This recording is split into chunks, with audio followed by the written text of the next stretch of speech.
হয়ে যায়নি, জুতো তৈরির ফ্যাক্টরি হয়নি, বা ওটাকে কবরস্থানকে খেলার মাঠ দিয়ে বানিয়ে দেয়নি।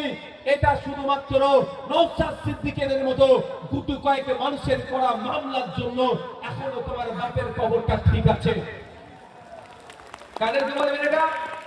তৃণমূলের নেতাদেরকে বলবেন।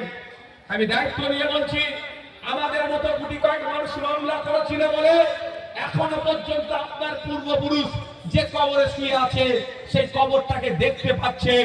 অন্যথায় এতদিন সেটাকে বুলডোজার লাগিয়ে, জেসিপি লাগিয়ে, প্লেন করে হয়তো মদের ফ্যাক্টরি বানিয়ে দিত।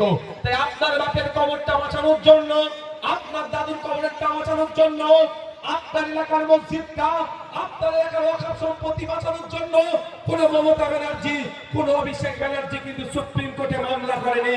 এই নওশাদ সিদ্দিকী, আব্বাস সিদ্দিকী সুপ্রিম কোর্টে মামলা করেছে, তাপস ব্যানার্জিরা সুপ্রিম কোর্টে মামলা করেছে।